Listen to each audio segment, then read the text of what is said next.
Wassalatu wassalamu ala asyrafil mursalin sayyidina Muhammadin wa ala alihi wa sahbihi ajma'in. Asyhadu an la ilaha illallah wahdahu la syarika lahu lahul mulku wa lahul hamdu wa huwa ala kulli syai'in qadir. Asyhadu anna sayyidina Muhammadan abduhu wa rasuluh. Allahumma shalli wa sallim ala Muhammad wa ala ashabihi wa alihi wa sahbihi. Ini murid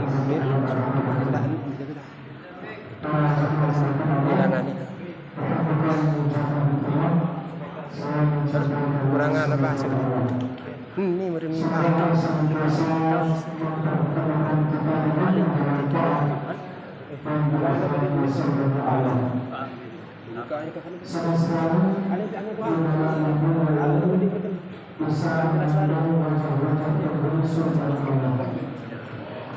semoga kita yang hadir senantiasa mengucapkan memuliakan oleh Allah Subhanahu wa Ta'ala. Dan saya mengucapkan pengurus masjid Al-Falah beserta jajaran, para pengurus, para alim ulama, tokoh masyarakat, tokoh agama dan hakim yang belum masuk disebutkan namanya satu persatu, namun kurang-kurangnya rasa mahabbah karena asal usul Rasulullah. Semoga kita hadir dalam ini mendapatkan curahan rahmat Allah, mendapatkan keberkahan dari Allah. Apa yang ada?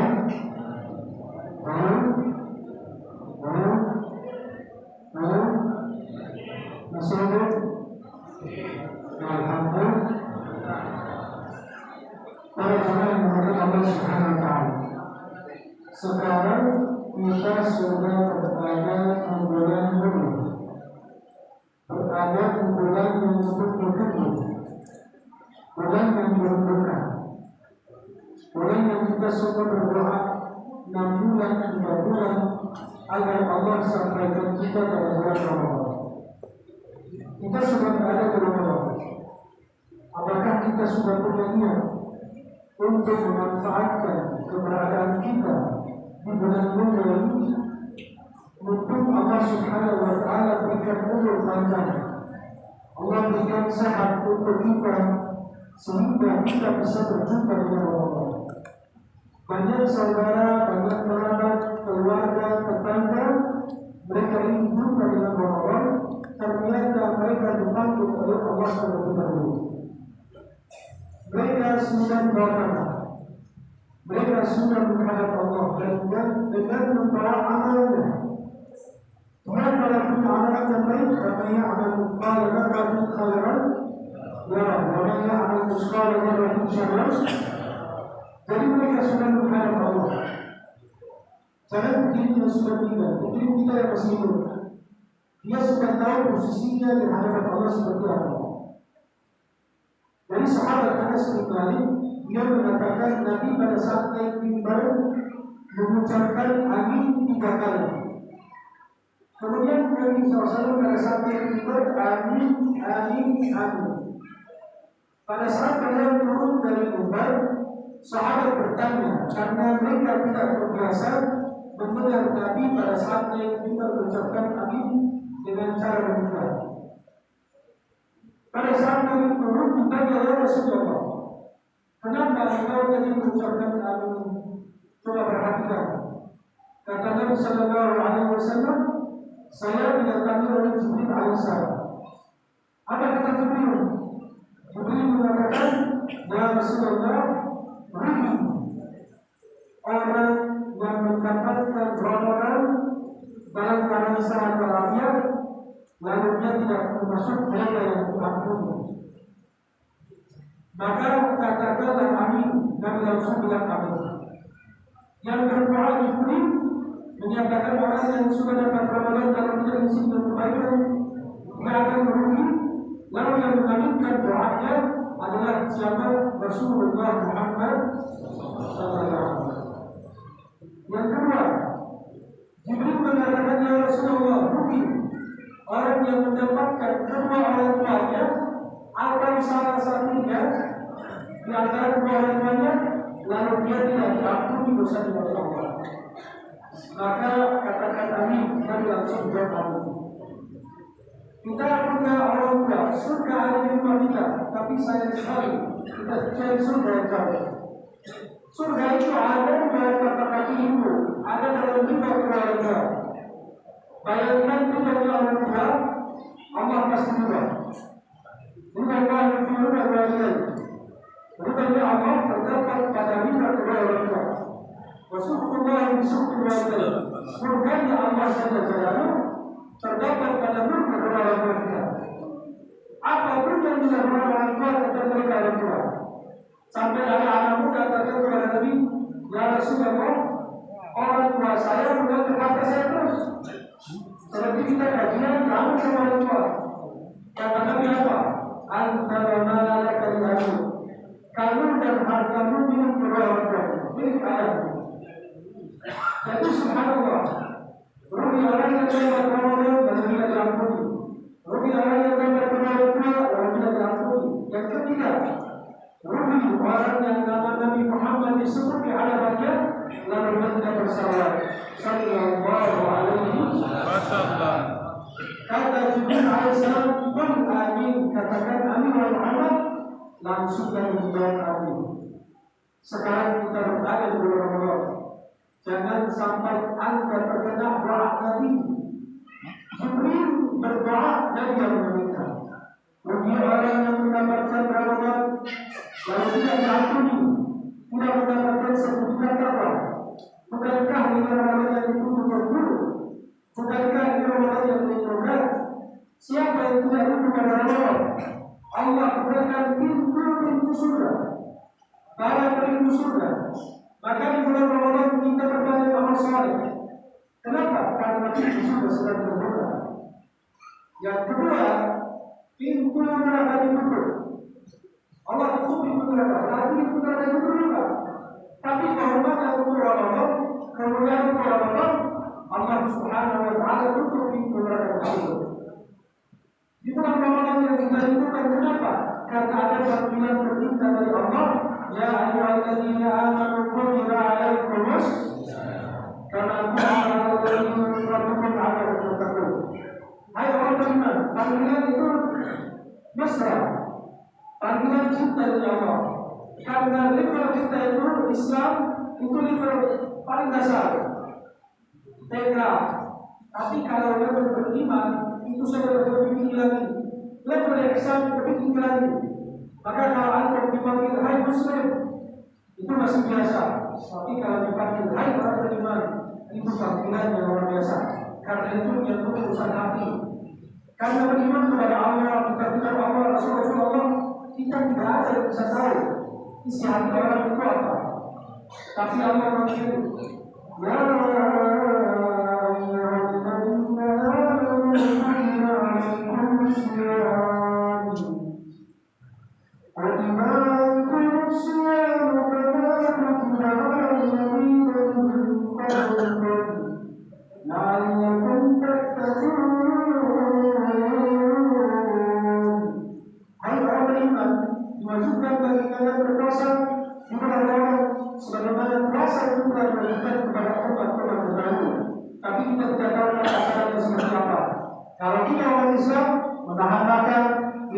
syahwat dari subuh sampai terbenamnya matahari disertai dengannya.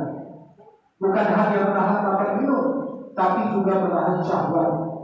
Maka jangan jadikan puasa kita puasa biasa. Harusnya puasa kita berbeda dengan orang lain. Semua dijaga karena Allah. Halo? Masih hidup? Alhamdulillah. Jadi bukankah ini orang yang kita rindukan? Pintu surga dibuka, neraka ditutup, syaitan menunggu, syaitan diikat, syaitan dibatasi gerakannya. Berarti kalau masih ada yang maksiat, dia adalah masa syaitan biasakan? Astagfirullah. Jadi kalau ada yang masih dosa di dalam orang, jangan-jangan dia yang mencairkan sampai syaitan angkat sama dia. Ente saya cintakan sama kamu. Saking itu jauh dari nilai-nilai kebaikan.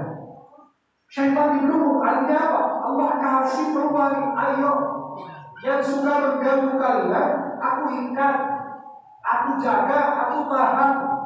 Coba kalau kita lewat di depan rumah orang, halo? Kita lewat di depan rumah orang, orang itu punya anjing. Anjing itu kejar kita. Kalau kita kejar dia pakai batu, ngejar dia pakai galak tidak? Makin galak. Terus gimana caranya? Kalau kita lempar dia, makin galak. Apalagi kita lari, wassalam, habis. Tapi apa yang dilakukan? Minta kepada pemilik anjing itu, Pak, jaga itu anjing itu, saya mau Pak. Nanti kalau sedikit gimana Pak? Itu yang metode yang paling mudah. Maka cara untuk menahan syaitan adalah melalui Allah, karena Allah yang menciptakannya. Maka kata ulama, kalau kita mulai baca Quran dan Al-Quran demikian mengatakan, kita baca dengan a'udzubillahi minasyaitonir. Kita pada saat mau dekat dengan Allah, kita tahu bahwa ada musuhnya. Kita minta, ya Allah tahan dia dari saya. Maka kita berlindung kepada Allah dari godaan syaitan, gangguan syaitan yang terkutuk. Jelas? Jadi kesempatan di bulan Ramadan, syaitan ditahan, diikat. Syaitan itu digelubung di bulan Ramadan. Kesempatan berbagai amal saleh. Ada orang bilang, ya Pak, saya ini nampaknya masuk neraka surga nanti. Kamu tahu dari mana kamu akan masuk surga? Allah menilai akhir hidup orang itu dari akhir hayatnya. Allah menilai orang itu dari akhir hidupnya. Ada orang kata Nabi beramal dengan amal ahli surga. Subhanallah, sepanjang hayat hidup. Sampai takdir mendahului dia, sampai dia beramal dengan ahli neraka, meninggal dalam keadaan suul khatimah. Na'udzubillah min. Tiba-tiba ada orang beramal dengan ahli neraka, jauh dari Allah, jauh dari nilai kebaikan, tapi takdir mendahului dia beramal dengan ahli surga, beramal dengan amal soleh, sampai dia meninggal dalam keadaan husnul. Dan bisa kita saksikan di sekitar kita, lingkungan kita, ada orang, ya Tuhan, ya Allah, na'udzubillah min dzalik. Kita kalau lihat muka dia, baca doa masuk WC, Allahumma inni a'udzubika minal khubuthi wal khaba'ith. Saking orang itu jahat, tapi subhanallah, sebulan, 2 bulan di akhir hidupnya, Allah berubahnya karena dia dengar ayat Quran, dengar kajian, dengar hadis Nabi, pernah dinasihati orang, diingatkan oleh guru, sampai dia berubah menjadi orang yang mulia, sampai dia meninggal dalam keadaan husnul. Saya punya tetangga dulu di Mesir. Tetangga itu nggak jauh dari rumah saya, dan rumahnya di depan masjid. Rumahnya di depan masjid. Dia nggak pernah ke masjid. Dia duduk di depan rumah cuma di shisha doang. Tahu shisha? Tahu nggak shisha? Jangan tahu. Jangan. Itu rokok yang paling berat. Itu dia duduk di shisha, dan siapapun lewat depan dia benar-benar kena laknat sama dia. Semua orang dihina, semua orang dikucilkan, diremehkan. Sampai orang di kampung bilang, ini orang kalau meninggal, kita nggak usah mandi dia, kita nggak usah sholat dia, kita buang di kali aja. Saking orang tidak ada yang selamat dari lisan, tidak ada yang selamat dari ucapannya, perbuatannya. Tapi subhanallah, tiba-tiba orang tersebut diajak anaknya baik-baik semua, diajak anaknya untuk berangkat umroh. Dia ketawa, ayah bukan selalu, ente mau apa? Kata anaknya, bapak gak usah ikut umrah, bapak ikut jalan-jalan aja. Niat anaknya biar bapak lihat Ka'bah, mudah-mudahan ada perubahan. Itulah pengajaran. Maka walaupun anda bilang ini anda sangat jauh dari Allah, tapi jangan meremehkan kebaikan sekecil apapun. Walaupun dengan memberikan orang berbuka puasa, walaupun bersedekah dengan 5.000, walaupun anda tersenyum melihat wajah saudara, walaupun anda mengumpulkan kalimat-kalimat yang baik, walaupun anda melakukan sesuatu yang baik, membantu menyelesaikan hajat orang, membantu tetangga, apalagi di kampung nggak usah disuruh. Di kampung itu bawa-bawa itu hal yang wajib. Kalau di Jakarta kita jarang ketemu. Di Tebet ada orang meninggal di rumah 3 hari, meninggal di kosan. Beliau supir dari Jawa, 3 hari nggak ada yang tahu dia sudah meninggal. 3 hari orang pada bingung, kemana orang? Kok kemarin ada? tinggal di kasur 3 hari nggak ada yang tahu. Coba kalau kita di kampung, tetangga kita 2 hari nggak keluar, kita kebayang apa udah meninggal ya? Apakah saya sakit?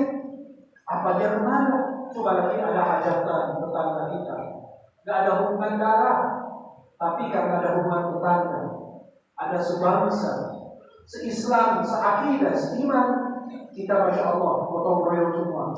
Yang buka pasar, yang tukang ini, yang itu, subhanallah. Maka jangan meremehkan mereka. Ini anak ngajak bapaknya untuk umroh, padahal bapaknya nggak pernah ke masjid, nggak pernah kudu. Ente lihat kakinya kayak burung gagak.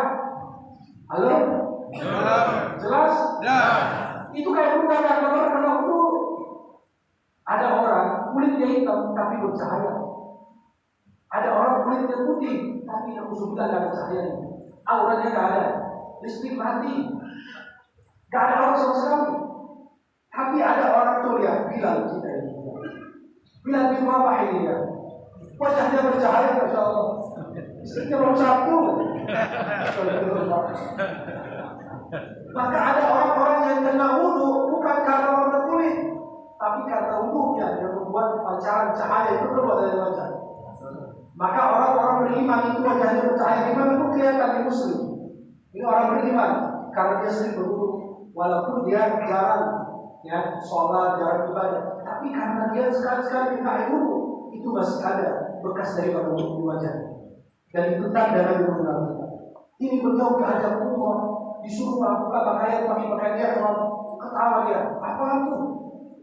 Akhirnya dirayu anaknya, bapak nggak usah ikut umrah, bapak cuma ikut aja, masuk ke air apa aja, duduk aja di situ. Akhirnya dia ganti pakai baju ihram, masuk di depan Ka'bah, terbayang apa yang terjadi. Pas dia Ka'bah berdiri diam, tak bersuara, sampai beliau itu menangis. Dan dia tidak berbicara satu kalimat pun. Dan anaknya pintar, anaknya itu tidak mengajak bapaknya berbicara, bapak kenapa nangis? Beliau biarkan dia nangis itu. Biasa kalau selepas nangis itu lega tidak. Air mata itu simbol kesedihan, bisa jadi simbol kebahagiaan, bisa jadi simbol rindu dan kecintaan. Air mata itu ringan, air mata itu tidak berat, tapi bisa meringankan beban-beban yang berat. Air mata yang netes itu luar biasa, itu tidak berat, tapi bisa meringankan beban-beban yang terasa di dalam diri kita berat, terasa di dalam hati kita berat. Beliau coba berdiri di Ka'bah, lihat Ka'bah itu dari batu, coba ditutup dengan kain hitam, tapi mencuri hati semua orang beriman. Kita dari Indonesia naik pesawat 8 jam cuma untuk apa? Untuk lihat Ka'bah, untuk tawaf Ka'bah, untuk di Hajar Aswad, untuk sholat maqam Ibrahim, untuk sa'i, untuk tawaf, untuk haji, untuk umrah, sampai kita rela nunggu 25 tahun berangkat haji. Kenapa? Rumah Allah mencuri hati orang beriman. Maka beliau itu berdiri di depan Ka'bah, dia cuma hanya menuliskan air mata saja. Akhirnya anaknya diamkan ke bapaknya. Ternyata mereka tawaf, dia ikut tawaf bersama mereka. Allah, beliau ikut tawaf sama mereka. Beliau dari awal masuk ke Masjidil Haram, dari awal melihat Ka'bah menuliskan air mata, tidak ada henti-hentinya. Tawaf 7 putaran dia menangis. Salat di belakang maqam Ibrahim tetap menangis. Sa'i Safa dan Marwah menangis. Subhanallah, kembali lagi ke Mesir. Tapi anaknya bercerita, ayahku itu lebih banyak di dalam masjid sampai dia nggak mau balik ke hotel. Dirayu untuk makan dan baju mandi, dia takut sih. Yang awalnya nggak mau masuk masjid, kayak kita ini, maaf, jarang masuk masjid. Sekali masuk masjid di depan imam, nggak mau masuk masjid sama sekali. Bila masuk masjid tidur di depan imam. Kenapa? Disolatkan jenazah. Itu ada orang begitu. Ketika dia masuk masjid, sekali-kali masuk masjid, sombong di depan imam tidur lagi. Kenapa? Karena disolatkan jenazah. Tapi mohon maaf, banyak orang ahli ibadah di masjid tidak mengenalnya, walaupun dia tetangga masjid. Kan kadang-kadang diambil begini, Inna lillahi wa inna ilaihi raji'un, fulan meninggal dunia. Yang mana Pak? Itu yang rumahnya di depan masjid itu Pak. Yang gerbangnya warna ini. Waduh, saya tak kenal Pak. Kenapa? Karena orang ahli ibadah tak pernah menemukan dia di masjid. Dia tak punya nama di sajadah yang ada di dalam masjid. Malaikat masjid tidak pernah mencatat namanya hadir dalam sholat lima waktu. Tapi ada tetangga yang jauh dari masjid. Inna lillahi wa inna ilaihi raji'un, bukan meninggal dunia. Oh, bapak-bapak yang biasa jalan sebelum azan, bapak-bapak yang rambutnya sudah putih, bapak-bapak yang biasa pakai baju ini. Oh, itu beliau, masya Allah. Padahal bukan tetangga masjid, tapi karena sering dikenal di masjid, sering dekat dengan masjid, sering sholat di masjid, maka dia adalah orang yang dikenal walaupun jauh dari masjid. Ini beliau tak mau keluar dari masjid Allah. Salat ibadah kan. Biasa orang Mesir itu kalau umroh antara 15 hari atau 30 hari, kita tidak ada 9 hari. Kenapa? Karena jaraknya dari Mesir ke Saudi naik pesawat 2 jam.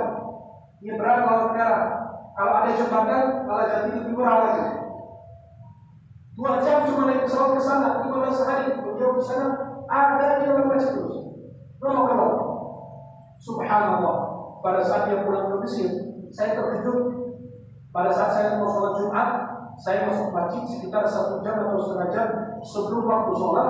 Saya nengok ada orang tadi duduk pakai gamis putih, pakai sorban putih, lagi duduk di sebelah kanan, agak jauh sedikit dari mihrab. Saya pikir ini siapa? Loh, apa imam masjid, khatibnya? Tapi kenapa dia duduk jauh?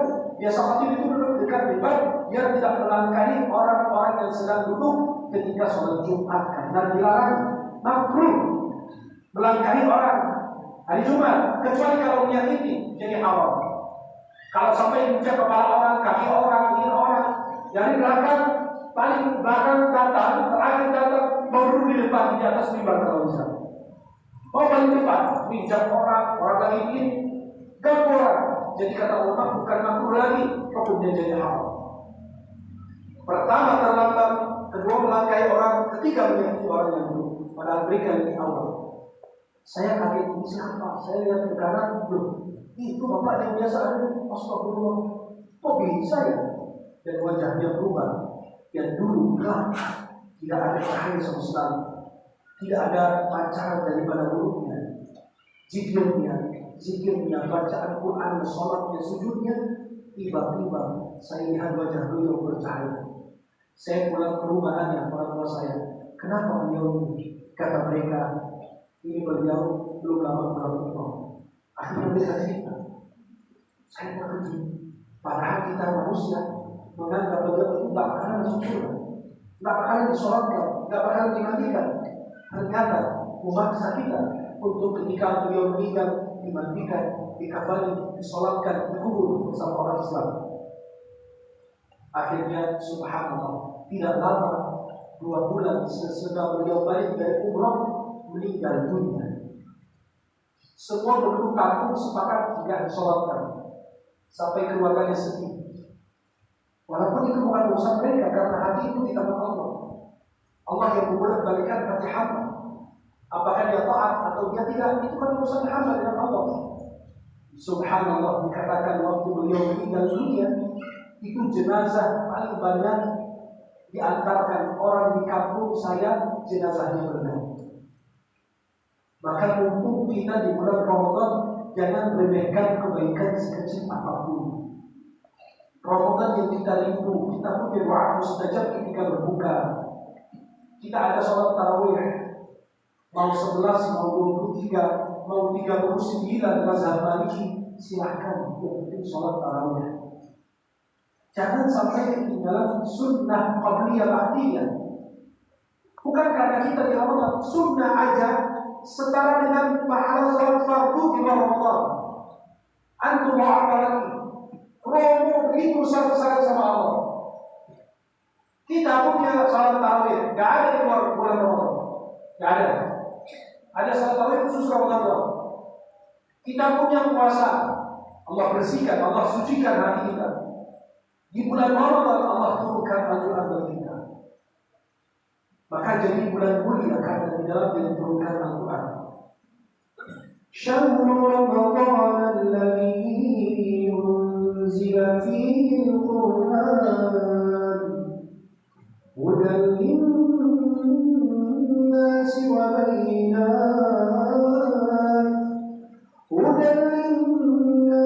وبينات من الهدى والفرقان. Allah turunkan Al-Quran di bulan Ramadan. Jadi kita makin dekat dengan Al-Quran, makin menjadi mulia, makin berkah. Mungkin jamaah sering dengar kalau pada salat tarawih kebanyakan alhaqumul kulhu wal asri kulhu, betul? Kebanyakan kita. Maka saya tadi diminta, gimana kalau ayat-ayat panjang? Saya takut Ustaz kalau selesai salam jamaah sudah kabur, tiba-tiba masjidnya sudah sepi, aku capek-capek baca, pas nengok ke belakang tinggal lagi. Pada kemana ini? Apa yang tadi ikut saya bukan manusia, jin, tiba-tiba hilang. Kan jin begitu kadang-kadang. Jin itu makhluk yang ajaib, tiba-tiba ada, tiba-tiba hilang. Ya, malaikat juga begitu, tiba-tiba ada, tiba-tiba hilang. Jin juga begitu, tiba-tiba ada, tiba-tiba hilang. Seperti COVID, tiba-tiba ada. Kalau mau Ramadan, kalau mau tahun baru masih baru hilang dia. Giliran tahun baru masih Natalan hilang dia dari bumi, nggak tahu kemana.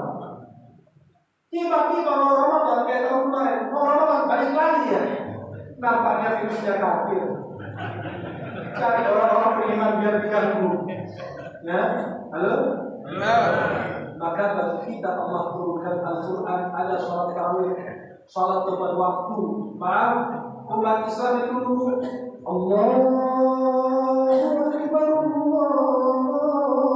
Allahu Akbar. Bukan nunggu azan baru datang, musibah. Salafus saleh 40 tahun kata beliau, bukan 40 waktu, bukan 40 hari. Kata beliau, aku 40 tahun tidak pernah dikumandangkan azan kecuali saya sudah di dalam masjid. Kata sebagian salafus saleh, beliau mengatakan, aku tidak pernah ketinggalan takbiratul ihram 40 tahun. Ya Allah, bagaimana mereka ini? Kita ini bagaimana nanti? Kita kepingin masuk surga bersama Nabi, padahal sholat kita masih terlambat. Ente masuk surga aja, jagain pintu surga aja, bersyukur kepada Allah. Enggak, dia banyak dosa, kepingin masuk surga paling atas. Nabi Adam satu dosa keluar dari surga. Kita ini banyak dosa, kepingin masuk. Halo? Jadi para jemaah, jangan sampai azan memanggil kita. Kita harus tahu waktu sholat. Oh, jam sekian sudah masuk zuhur, jam sekian asar. Walaupun tidak ada muazzin, tidak ada suara azan, karena listrik mati, tapi kita sudah berada di dalam masjid. Itu namanya qalbun mu'allaqun bil masajid. Dalam hadis Sahih Bukhari Muslim dari Abu Hurairah, 7 golongan yang mendapatkan rahmat Allah dari kiamat. Rajulun qalbuhu mu'allaqun bil masajid. Seseorang yang hatinya terpaut dengan masjid seperti lampu, tak kemana-mana, di dalam masjid terus. Dia selesai zuhur dengan jam. Berapa lama lagi salat asar? Bukan kita orang Islam tunggu berapa lama lagi azan maghrib? Azan maghrib yang paling tunggu-tunggu. Dan membelah pada hal Rasulullah, azan maghrib jam berapa? Azan maghrib jam berapa? Hafal kita waktunya. Kenapa? Karena azan yang ditunggu-tunggu. Tapi di dalam azan subuh, azan zuhur, asar, tidak ditunggu. Tapi sayang sekali, maka ada orang menegur temannya. Hei bulan, kenapa kamu sebelum azan berangkat masjid? Bukan dulu azan dulu. Lama banget kamu dulu di masjid. Apa kata beliau? Coba perhatikan. Azan itu peringatan untuk orang yang lalai. Artinya orang yang tidak tahu waktu sholat, maka azan itu panggil. Hei, udah masuk waktu sholat. Itu al-ikhbar wal-i'lam, kata ulama fikih. Pemberitahuan dengan masuk waktunya ibadah. Maka kata beliau, azan peringatan orang lalai dan saya tidak mau termasuk orang yang lalai.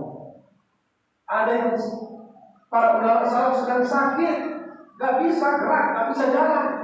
Dengar suara azan, minta dibopong, dibawa ke masjid. Kenapa? Dia lagi sakit, gak bisa jalan, gak apa-apa, selalu di rumah. Apa kata beliau? Saya tidak sanggup, saya tidak kuat dengar suara azan. Aku tidak memenuhi panggilan azan. Itu nanti terasa saja kata Nabi harus sholat di masjid, apalagi kita yang melihat pandangan kita tajam dari sini ke Jakarta, lihat dengan jelas. Ini orang itu meminta datang kepada Nabi, ya Rasulullah, aku sendiri, gak ada yang menurut saya, gak ada yang bantu saya ke masjid. Bagaimana? Boleh gak sholat di rumah? Kata Nabi, boleh. Habis dia pergi, dipanggil. Hei, kamu dengar azan? Iya. penuhi panggilan azan. Silakan masuk. Di Saudi ada orang ikat tali dari rumahnya ke masjid. Itu beliau paling kembalinya. Sabda Allah. Bagaimana orang-orang yang begitu? Maka Ramadan kesempatan bagi kita melakukan perubahan, melakukan perbaikan. Sayang sekali masjid begitu bagus, tapi jamaahnya tidak ada. Giliran sholat subuh meninggal dunia, giliran zuhur sibuk, giliran asar kecapean, giliran maghrib baru pulang kerja, giliran isya udah bobo, udah tidur lagi. Ente kerja 8 jam, ente makan, ente tidur. Allah minta setengah jam dalam sehari, 1 jam saja. Allah bilang 24 jam, saya butuh 1 jam saja, sisanya untukmu. Tapi malah kita sia-siakan. Sayang sekali kalau manusia bilang, ya Allah berikan pertolongan, bebaskan Masjidil Aqsa. Antum belum bebaskan diri anda dari hawa nafsu, belum melawan hawa nafsu dari dalam diri kita, belum melawan syaitan. Bagaimana kita diberikan pertolongan? Kita diberikan menolong agama Allah. Maaf umat Islam, lihat salat Idul Fitri, Idul Adha, hukumnya apa? Sunnah apa wajib? Sunnah. Wajib apa bukan? Sunnah, betul? Salat subuh hukumnya? Wajib tidak? Wajib tidak? Coba lihat umat Islam. Nanti besok pas lebaran Idul Fitri, anak-anak muda takbiran sampai bobok tidur. Subuhnya kesiangan. Salat Id kelewatan. Pas bangun udah hari kedua lebaran. Innalillahi. Itu kenapa? Tidak ada ajaran Islam bilang anda harus zikir, harus takbiran sampai menjelang subuh. Gak ada. Nabi bilang zikir itu kapan saja. Habis sholat fardu, sampai berjalan ke pasar, ke sawah, kemanapun. Tapi gak harus zikir dan takbiran sampai tengah malam. Ente subuh yang wajib kelewatan. Maka kadang-kadang saya lihat umat Islam kaget. Loh, salat subuh hari raya Idul Fitri, Idul Adha, kaget saya. Masuk masjid, kan saya tinggal di komplek di Jakarta. Tahu orang komplek, jangan mengajar, tapi sering ke kantor. Ke kantor takut telat, nanti kenapa? Sanksi, kepotong gaji. Tapi giliran telat sholat nggak pernah takut. Dipanggil, ada pesawat jam 5 subuh, jam 2, jam 1 sudah di bandara. Takut ketinggalan? Tapi dia tidak takut ketinggalan Allah. Gimana kita mau berkah? Gimana kita mau dapat berkah di akhirat? Betul? Kalau kita tidak terus di kita sekarang, kapan kita? Maka umat Islam hari raya Idul Fitri Idul Adha, salat subuhnya masjidnya sepi semua. Kemana tuh jamaah meninggal? Pengurus panitia ribu, nggak tahu jamaah kemana. Tiba-tiba sholat Id datang semua. Loh, lapangan sudah penuh. Nenek-nenek, aki-aki, sama yang pakai tongkat, yang pakai kursi roda. Kuntilanak aja ikut. Loh, kenapa pada ramai? Loh, tadi kalian suruh kemana? Yang wajib dijaga, yang sudah pada dikerjakan. Yang wajib ditinggal, yang sudah malah Allahu Akbar. Seperti anak muda, salat duha online, salat subuh kesiangan. Katanya apa? Biar rezekinya lancar. Sumpah nggak bakalan lancar. Sumpah demi Allah. Ente dibohongin. Rezeki kau lancar kalau ente buka kunci pertama pagi hari salat subuh berjamaah di masjid. Coba orang pedagang, orang tua kita dulu salat subuh berjamaah di masjid dulu, pulang gelar dagangan. Jam 7 jam 8 selesai. Di sini sarapan apa? Nonton. Hah? Nasi juga. Kayak kata ya, kalau kita kan di sana nasi uduk. Ya, kalau di sini kan sarapan tuh ada jamaah-jamaah jualan di pinggir jalan, tapi kami subuh berjamaah. Sholat tepat waktu, gelar dagangan. 1-2 jam habis. Coba yang baru-baru jam 6, jam 7 gelar dagangan. Insya Allah sampai zuhur belum habis juga. Sampai dibungkus bawa pulang balik-balik ke tetangga. Ente yang salah. Sholat subuh ini kalau mau lancar rezeki, kuncinya sholat subuh bukan sholat duha. Kita kalau masuk rumah ada gerbang, Ada pintu gerbang, ada pintu rumah. Pintu gerbang ente nggak bisa lompat. Ente harus lewat pintu gerbang. Pintu gerbang itu salat subuh. Pintu rumah itu salat duha. Sebagai pelengkap, penghias, pelengkap saja. Tapi pada dasarnya yang membuka pintu rezeki adalah salat subuh berjamaah. Yang saya mau tanyakan, mohon maaf, jamaah yang hadir malam hari ini, nanti coba lihat ke pengurusan itu. Jamaah yang hadir malam ini begitu banyak sholat tarawih karena ada pemilu. Betul? Besok subuhnya gimana?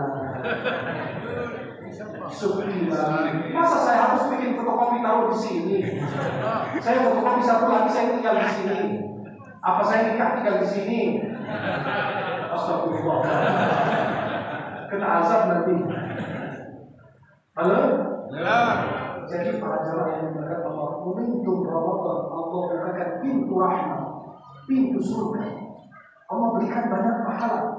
Tapi orang beriman malas-malasan sampai hadis palsu disebar-sebarin. Masya Allah, tidurnya orang yang puasa ibadah. Loh, siapa yang ngomong gitu? Hadis palsu, hadis riwayat orang tukang tidur. Nabi di bulan Ramadan perang, masa itu disuruh tidur? Karena dari Ramadan itu penuh dengan berkat, setiap saat penuh berkat. Sampai dibilang itu orang puasa ibadah, dia tidur dari subuh sampai menjelang maghrib, azan maghrib bangun. Loh, itu bukan tidur ibadah, tapi latihan meninggal dunia. Siapa yang bilang dia dari pagi tidur, zuhur lewat, asar lewat, tidak ada waktu baca Quran? Ulama kesempatan bagi kita. Ulama itu tinggalkan semua kajian, cuma hanya berikan fokus kepada bacaan Quran. Kita mengikut mazhab Imam Syafi'i. Imam siapa? Syafi'i. Tahu nggak Imam Syafi'i khatam Quran di bulan Ramadan berapa kali? 60 kali.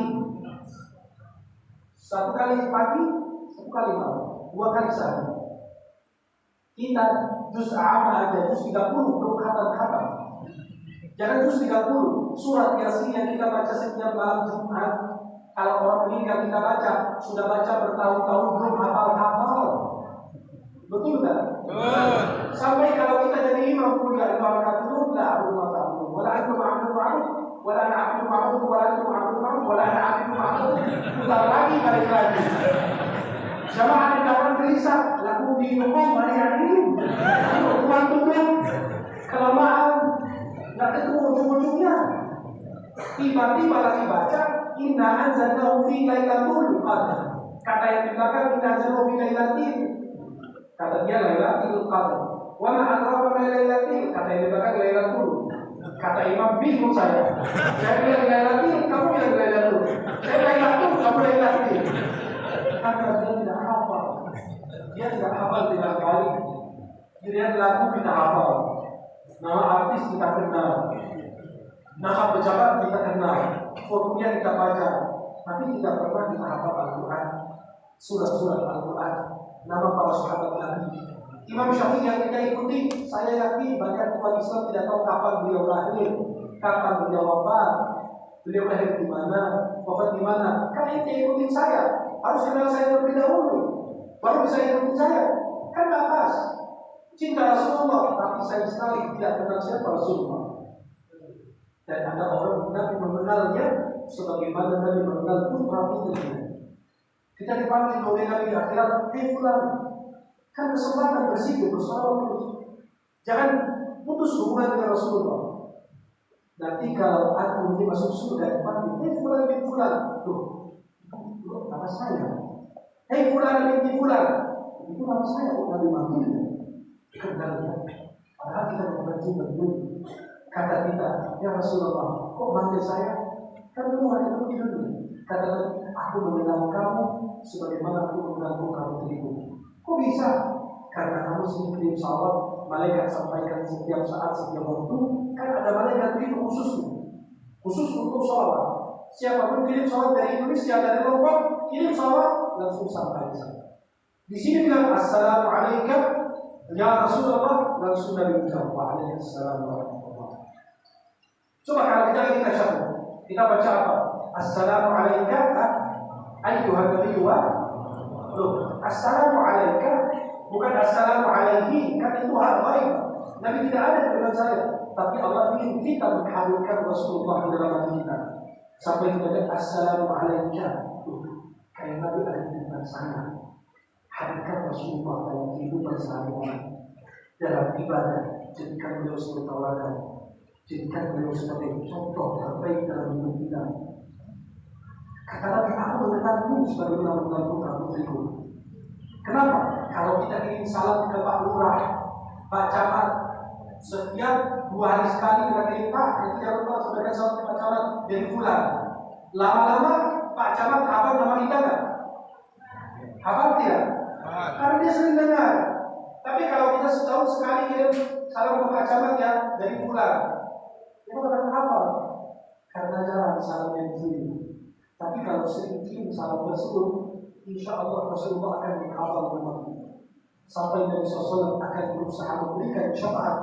Sampai Nabi bersabda, syafaat lillahi kabair ummati. Syafaatku untuk orang yang punya dosa besar daripada umat. Maka kesempatan kita di Ramadan, perbaiki diri, introspeksi diri, lakukan perubahan.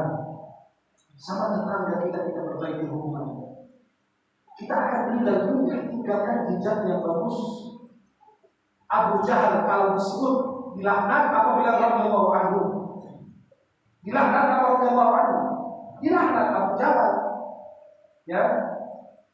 Iblis dikatakan alaihissalam apa dilaknat? Dilaknat. Sayyidina Abu Bakar dibilang radhiyallahu sampai tadi disebut dalam setiap al-Qur'an. Di akhir-akhir tahun itu. Sayyidina Abu Bakar Siddiq radhiyallahu anhu. Sayyidina Umar radhiyallahu anhu. Maka tinggalkan jejak yang baik. Mumpung kita masih Ramadan, introspeksi diri kita, berbaik diri kita, hubungan sama tetangga. Kenapa? Jangan sampai meninggalkan bekas yang tidak baik. Perkataan yang menyakiti hati saudara kita. Luka-luka di mulut gampang disembuhkan. Pakai obat sariawan hilang penyakit ini. Tapi luka-luka yang disebabkan oleh mulut susah untuk disembuhkan. Kadang-kadang kita mengutarakan kalimat yang menurut kita bercanda, tapi nyakitnya hati saudara. Maka kenapa di bulan Ramadan kita bermaaf-maafan? Kita kan mau lebaran kita bermaaf-maafan. Yang namanya manusia sering interaksi bersama, pasti banyak kesalahan, banyak ucapan, tingkah laku yang tidak baik. Kesempatan bagi kita berbanyak ibadah, hadir di masjid, makmurkan masjid. Umat Islam ajari 10 hari pertama ada masjid, 10 hari berikutnya makin maju soft kita. Umat Islam ini suruh maju terus, Masya Allah. 10 hari akhir intisari dari Ramadan, jamaah pada meninggal dunia. Ibu-ibu main di dapur. Buat apa? Kue lebaran. Kelamaan di dapur, pas keluar karena 10 hari kelamaan di dapur, pas keluar dari dapur udah pingsan. Lama-lama main di dapur, padahal itu bisa dipersiapkan jauh-jauh. Kadang-kadang disibukkan beli baju lebaran 10 hari akhir, padahal bisa dipersiapkan sebelum Ramadan. Kenapa? Agar datang 10 malam akhir kita ngejar mulai dari sebagaimana Rasulullah bersungguh-sungguh dalam ibadah. Mudah-mudahan bagi jemaah masih awal Ramadan, ayo kerjakan sholat tepat waktu. Jangan ketinggalan sunnah fardhiyah ba'diyah. Jangan sampai lepas daripada wudu terus jaga wudu. Kemana pun jaga wudu. Kenapa wajah orang percaya? Karena dia selalu jaga wudu. Jaga zikir pagi dan petang. Jaga sholat tarawih. Jangan lupa kalau bangun tengah malam sholat lagi boleh, tapi jangan sholat witir kalau sudah sholat habis tarawih. Karena 2 witir dalam satu malam hukumnya makruh. Nabi bersabda, la yuqal fi lailah, tidak ada witir dalam satu malam. Antum berkesempatan habis subuh, habis zuhur, habis asar baca 5 ayat Al-Quran, 5 ayat saja. Berat tidak? Halo? Berat tidak baca 5 ayat? Tidak. Habis subuh 5 ayat, zuhur, asar, maghrib, isya 5 ayat, 5 kali 5, 25. Dalam sehari bisa sehalat 1 halaman lebih. Bayangkan akhir Ramadan kita bisa dapat berapa juz. Pasti akan berkah untuk kita, untuk keluarga kita, untuk saudara kita, tetangga kita, lingkungan kita akan kebagian daripada keberkahan. Kirimkan makanan minuman untuk orang berbuka puasa. Kenapa? Dapat pahala puasa double. Sedekah di Ramadan 5.000, 10.000 berapa? Karena sedekah terbaik afdhalus shadaqah fi Ramadan. Sedekah terbaik di bulan Ramadan. Umrah terbaik di bulan Ramadan. Pahalanya haji atau haji bersama Rasulullah Muhammad sallallahu alaihi wasallam. Mudah-mudahan ini Ramadan menjadi Ramadan terindah kita, terbaik kita, dan hati-hati bisa jadi ini Ramadan terakhir kita. Mudah-mudahan kita semua diberikan keberkahan dari Allah Subhanahu wa taala. Mudah-mudahan sebagaimana Allah bertemukan di dunia di tempat yang diridhoi Allah, Allah pertemukan kita kembali di dalam surga Allah Subhanahu wa taala. Mudah-mudahan bisa sampaikan bermanfaat. Aku qauli hadza wa astaghfirullah li wa lakum. Wallahu ta'ala a'lam wa a'lam. Assalamualaikum warahmatullahi wabarakatuh.